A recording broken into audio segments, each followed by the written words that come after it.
अस्सलाम वालेकुम, मैं हूं दिन इम्तियाज़ और आप देख रहे हैं तख्ती ऑनलाइन।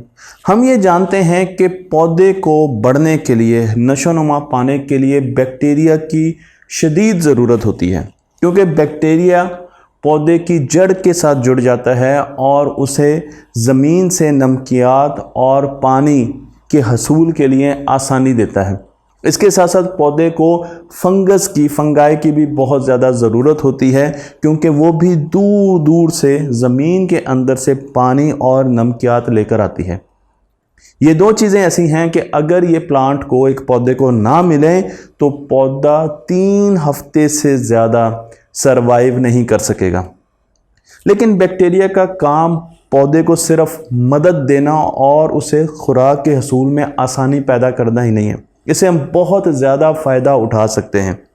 मैं आपको पहाड़ी इलाकों की तरफ लेकर चलता हूं।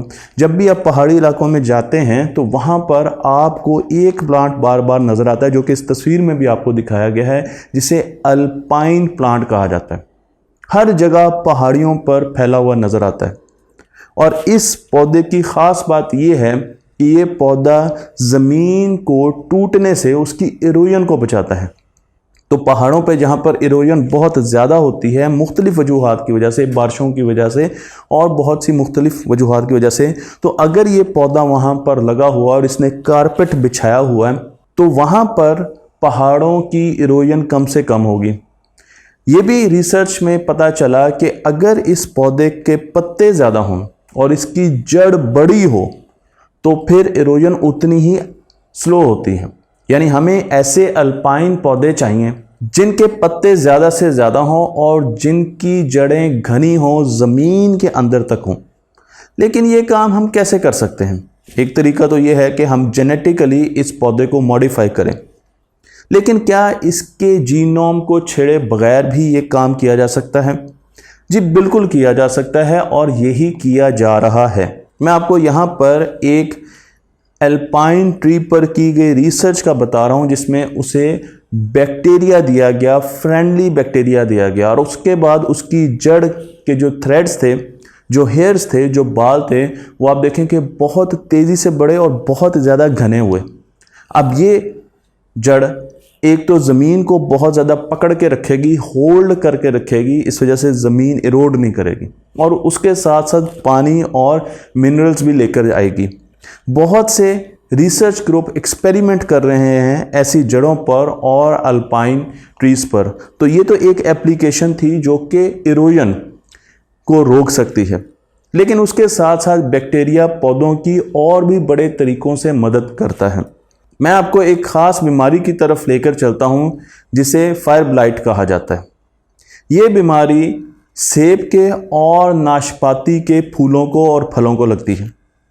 जब ये बीमारी पौधे पर अटैक करती है, क्योंकि ये एक बैक्टीरिया की वजह से ही, जो कि दुश्मन बैक्टीरिया है, उसकी वजह से पौधे पर अटैक आता है, तो आहिस्ता आहिस्ता पौधे के पत्ते सड़ना शुरू हो जाते हैं, सूखना शुरू हो जाते हैं, और फिर उसके फूल मुरझाना शुरू हो जाते हैं, और अगर उसको फल लगे हुए हैं तो वो ज़मीन पर गिरना शुरू हो जाते हैं, और इस तरीके से खेत के खेत खाली हो जाते हैं। इंसान को ग़िज़ा की कमी का सामना करना पड़ता है।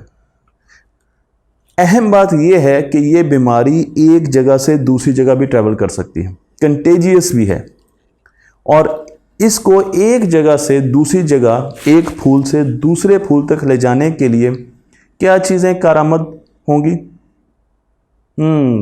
शायद शहद की मक्खी, या शायद बारिश का पानी। शहद की मक्खी और बारिश का पानी इसे फैलाता है।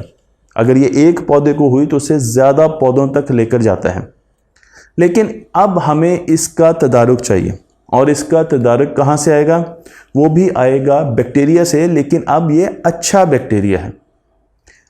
एक अरसे तक हमें एंटीबायोटिक ट्रीटमेंट दिया जाता रहा जब भी हमारा गला ख़राब होता था या हमें बीमारी की शिकायत होती थी, और कहा जाता था कि बैक्टीरिया जो कि आपके अंदर आ चुका है, हमने उसे ख़त्म करना है। इन एंटीबायोटिक का जो कमाल था वो ये भी था कि ये अच्छे बैक्टीरिया को भी ख़त्म कर देती थी। तो आपका पेट अमूमन लूज़ हो जाता है जब भी आप एंटीबायोटिक खाते हैं, क्योंकि आपकी गट में अच्छा बैक्टीरिया है जो कि आपका फूड डाइजेस्ट करता है। इंसान और बैक्टीरिया की जंग बड़े अरसे से चलती रही है। इंसान एंटीबायोटिक बनाता है, बैक्टीरिया उसे ओवरकम कर लेता है, फिर इंसान नई जनरेशन की एंटीबायोटिक बनाता है और फिर बैक्टीरिया उसे जल्दी अबूर कर लेता है। ये जंग शुरू में 30 सालों तक इंसान जीतता रहा। यानी जब पहली एंटीबायोटिक बनाई तो तकरीबन 20 से 30 साल लगे बैक्टीरिया को उसे ओवरकम करने में, इम्यूनिटी हासिल करने में उससे। लेकिन आज की बनाई हुई एंटीबायोटिक की जनरेशन बैक्टीरिया 11 साल, 10 साल और एक रिसर्च 9 साल भी कहती है में अबूर कर लेता है। इसलिए इंसान ये जंग आहिस्ता आहिस्ता हारता जा रहा है। और फिर हमारे जहन में ये ख्याल है कि क्यों ना हम इस जंग में दुश्मन बैक्टीरिया के मुकाबले में इंसान को निकाल कर इंसान प्लस दोस्त बैक्टीरिया को शामिल करें। और अब हम बैक्टीरिया को बैक्टीरिया से लड़ाते हैं, जो दोस्त बैक्टीरिया होते हैं उसे ज़्यादा पावरफुल करते हैं और ताकि वो दुश्मन बैक्टीरिया पर हावी हो सके। ये एक बेसिक चीज़ है जो कि हम करने जा रहे हैं। तो जब इस पौधे को, जो कि बीमार होता था, इसे एंटीबायोटिक ट्रीटमेंट दिया जाता था तो इसके अच्छे बैक्टीरिया भी आहिस्ता आहिस्ता मरना शुरू हो जाते थे और उसकी वजह से कुछ ख़ास फ़र्क नहीं पड़ता था और ये पौधा मरना शुरू हो जाता था। लेकिन अब हमारे पास ऐसी रिसर्च आई है जिसके ज़रिए हम अच्छे बैक्टीरिया को इन पौधों तक ला सकते हैं। और अगर हम अच्छे बैक्टीरिया को इन मरते हुए पौधों के फूलों फलों तक ले आए तो वो आहिस्ता आहिस्ता खुद ही दुश्मन बैक्टीरिया का मुकाबला करेगा और उसे ख़त्म कर देगा। सपोज़ कीजिए, मैं आपको समझाने के लिए ये बात कर रहा हूँ, ये रिसर्च का हिस्सा नहीं है, कि हमने एक सूप बनाया जिसमें अच्छा बैक्टीरिया है जो कि फायर ब्लाइट का मुकाबला कर सकता है। तो उस सूप से उसे फ्लावर्स तक, फूलों तक ले जाने के लिए हमें क्या करना होगा, किस चीज़ का इस्तेमाल करना होगा? एक तरीका तो ये है कि आप कहें हम इसे स्प्रे कर देते हैं, बिल्कुल आप कह सकते हैं। लेकिन एक आसान तरीका ये है कि कुछ ऐसी सेंट उस सूप में डाल दी जाए जिसकी वजह से शहद की मक्खियाँ उस पर ज़्यादा हैं और पोलिनेटर ज़्यादा हैं, और वो उस सूप से होते हुए जब दूसरे पौधों पर जाएंगे तो उन पौधों पर ये बैक्टीरिया जो इस सूप में मौजूद है, जो कि अच्छा बैक्टीरिया, मुंतकिल हो जाएगा और फिर आहिस्ता आहिस्ता वो फायर ब्लाइट का मुकाबला करना शुरू हो जाएगा। यही ट्रीटमेंट अब किया जा रहा है और इस वक्त बहुत सी रिसर्च इस पर की जा सकती है और की जा रही है ताकि हम अपनी ग़िज़ा को बचा सकें। हम नाशपातियों को, सेबों को, और अगर आप इसको बड़े कैनवस पे देखें तो हम ग़िज़ा को बचा सकें। जब हम पौधे की बात करते हैं तो उसकी जड़ों में तो बैक्टीरिया है, लेकिन साइंसदानों को ये जानकर भी हैरानी हुई कि उसके फूलों में भी बैक्टीरिया होता है। अब फूलों में बैक्टीरिया का क्या काम? दो हाइपोथेसिस सबसे पहले साइंसदानों के ज़हन में है। एक तो ये कि फूल कुछ ऐसा मैकेनिज्म करता है कि वो किसी और किस्म के बैक्टीरिया को आने ही नहीं देता अपने पास। एक किस्म का बैक्टीरिया ही क्यों है फूलों के पास? और दूसरा ये है कि फूलों के पास कुछ ऐसी चीज़ है जो कि सिर्फ इस बैक्टीरिया को अट्रैक्ट करती है और वो किसी और बैक्टीरिया को अट्रैक्ट नहीं करती।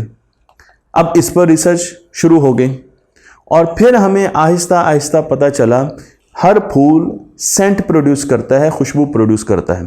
ये खुशबू हम सूंघते हैं, लेकिन इस सेंट में, इस खुशबू में कार्बन के एलिमेंट्स होते हैं, तो बैक्टीरिया इनको खाता है। यानी जो खुशबू, अजीब सी बात है, जो खुशबू हम सूंघते हैं वो बैक्टीरिया की ग़िज़ा है और वो जो ख़ास किस्म का बैक्टीरिया फ्लावर में, फूलों में पाया जाता है, वो इस खुशबू पर फीड करता है। तो इसका मतलब ये है कि आपके फूलों की जितनी भी खुशबू है उसमें कहीं ना कहीं बैक्टीरिया का कोई अमल दखल भी है, क्योंकि वो उसको खाकर बड़ा हो रहा है। जब मुख्तलिफ़ किस्म के फूलों के बैक्टीरिया को देखा गया तो उन्हें, उनकी स्पीशी तो एक जैसी थी लेकिन उनमें फ़र्क नज़र आया। इस पर रिसर्च करने की ज़रूरत थी कि क्या ये बैक्टीरिया खुशबू पर भी असरअंदाज होता है। एक कमरा ले लीजिए और उसे स्टेरिलाइज़ कर लीजिए, उसके अंदर छोटे छोटे जार्स रख दीजिए। अगर कमरे को स्टेरिलाइज़ नहीं कर सकते तो जार को या छोटी फैसिलिटी को स्टेरिलाइज़ कर लीजिए। इसका मतलब यह है कि उसके अंदर किसी किस्म के माइक्रोब्स नहीं होने चाहिए, फंगस नहीं होनी चाहिए, वहाँ पर किसी किस्म की रिप्रोडक्शन नहीं होनी चाहिए माइक्रोब्स की। तो कोई बैक्टीरिया नहीं, कोई फंगस नहीं, कोई और माइक्रोब्स नहीं। और अब आपने उस जार में सपोज़ गेंदे का फूल उगाया, फूल ये नहीं है और फूल हैं, लेकिन मैं एग्जाम्पल के तौर पर ये कह रहा हूँ कि गेंदे का फूल उगाया। अब जब गेंदे का फूल बना और आपने उसकी खुशबू ली तो ये खुशबू साइंसदानों को मुख्तलिफ लगी उस गेंदे के फूल से जो कि बाहर खेतों खलिहानों में लगा हुआ है। क्यों? क्योंकि इस पौधे में वो बैक्टीरिया नहीं है जो कि बाहर हर पौधे में हमें मिलता है। इससे हमें पता चला कि वो बैक्टीरिया एक तो उस सेंट को, उस खुशबू को खा रहा है, लेकिन उस खुशबू को बदल भी रहा है। आज हमें पौधों से और उनके फूलों से जितनी भी खुशबू आती हैं उसमें इस बैक्टीरिया का हाथ है। तो खुशबू भी बैक्टीरिया के मरहूने मिन्नत है। अब साइंसदानों को एक और चीज़ सूझी और उन्होंने सोचा कि अच्छा, अगर इस बैक्टीरिया को बदल दिया जाए, हम पौधों में मुख्तलिफ किस्म के बैक्टीरिया यानी उनके फूलों में रख देते हैं और फिर देखते हैं कि वो खुशबू को कैसे बदलते हैं।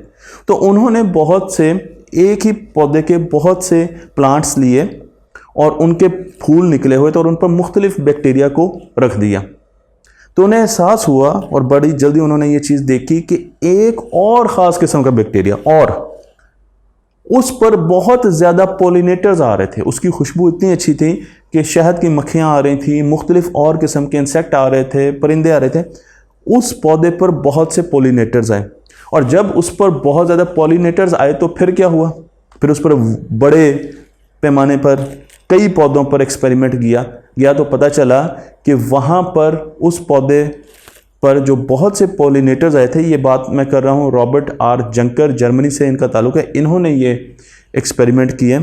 तो उन पौधों पर ज़्यादा पॉलिनेटर आने की वजह से उनका ज़्यादा फ्रूट प्रोड्यूस हुआ और फिर ज़्यादा बीज बने, तो हमें ग़ज़ा भी ज़्यादा मिली और उसके बाद हमें बीज भी ज़्यादा मिले। तो ये एक बहुत मेजर एक्सपेरिमेंट है जो कि मुस्तकबिल के कहत के बारे में, खुश्क साली के बारे में हमारी मदद करने जा रहा है, जो कि ग़ज़ा को प्रोड्यूस करने में आसानी देगा, जो हमें आसान तरीक़ों से ग़ज़ा देने जा रहा है। क्यों?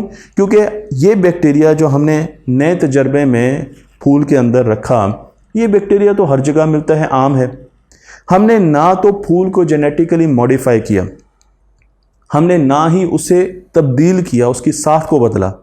हमने एक आम सा बैक्टीरिया रिप्लेस कर दिया एक दूसरे आम बैक्टीरिया से, और ये काम किया भी शहद की मक्खियों के साथ और मुख्तलिफ और नेचुरल रिसोर्सेज के साथ। ये काम हम बड़े आराम से खेतों और खलिहानों में कर सकते हैं और इससे हमारी पैदावार और ज़्यादा बढ़ सकती है।